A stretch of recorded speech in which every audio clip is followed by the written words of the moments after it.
அடுத்து துலாம். துலாம் ராசிக்காரர்களுக்கு ஒரு பெரிய ஒரு நன்மைகளை சொல்லுவேன். ஏன்னா இன்னும் சில வாரங்கள்ல உங்களுக்கு 7.5 சனி முற்றிலுமாக முடிய போகிறது. இந்த ராகுகேது பயிற்சி வேற எப்படி வேணாலும் இருக்கலாம். ஆனா அதனை அடுத்து நடக்க போகின்ற அத்தனையுமே துலாம் ராசிக்காரர்களுக்கு ஒரு மிகச்சிறந்த நல்ல அமைப்பை கொடுக்க போகுது.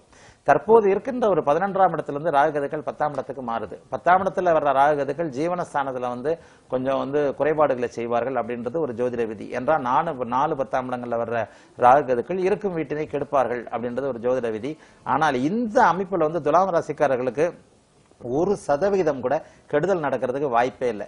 எப்படி சொல்றேன்னு சொன்னா, கடந்த 7 வருட காலமாக தொழில் விஷயத்துல சில சிக்கலான இக்கட்டான காலகட்டத்தை தான் நீங்கள் சந்தித்துக் கொண்டிருக்கிறீர்கள். எப்பொழுதுமே கோச்சாரத்துல இருள் கிரகமான சனியின் பலன்களை முதன்மையாக தூக்கி நிற்கும்.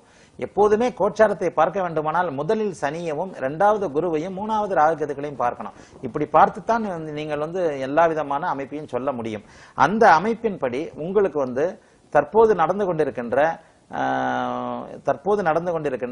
7.5 சனி அமைப்பு அக்டோபர் மாதம் 20ஆம் தேதி முடியறதுனால, அக்டோபர் மாதம் 26ஆம் தேதி முடியறதுனால 7.5 சனிக்கு பிறகு நடக்கின்ற அமைப்புல வாழ்க்கை செட்டில் ஆகும் அப்படின்றதுனால, ஏற்கனவே உங்களுக்கு தொழில் சிக்கல்கள் இருக்கறனால புதிதாக எந்த விதமான ஒரு கெடுதலான அமைப்பையும் நிச்சயமாக ராகுகேதுக்கள் கொடுக்க போறது இல்லை.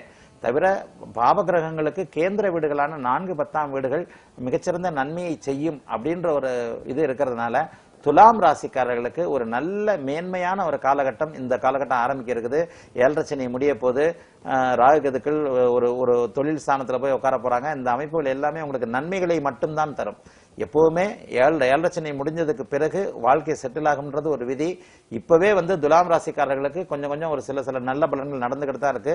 போன வருஷம் கஷ்டப்பட்ட அல்லது 2015ஆம் ஆண்டு 2016ஆம் ஆண்டு கஷ்டப்பட்டதை போல இப்போது துலாம் ராசிக்காரர்களுக்கு கஷ்டங்கள் இல்லை. இந்த நிலைமையும் இந்த வருடம் கடைசியிலிருந்து ரொம்ப மிகப்பெரிய மேம்பாடான ஒரு நிலைமையை கொடுக்கும். ஆகவே துலாம் ராசிக்காரர்களுக்கு ஒரு சிக்கலும் இல்லாத ஒரு அமைப்பு தான் இப்ப இந்த ராகுகேதுக்களால் நடக்கும்.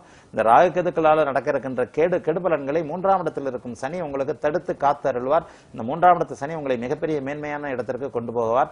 ஆகவே 10ஆம் இடத்து ராகுகேதுக்களை பற்றி கவலைப்பட வேண்டாம். இந்த ராகுகேதுக்கள் உங்களுக்கு நன்மையை மட்டுமே உறுதியாக செய்யும். வாழ்த்துக்கள்.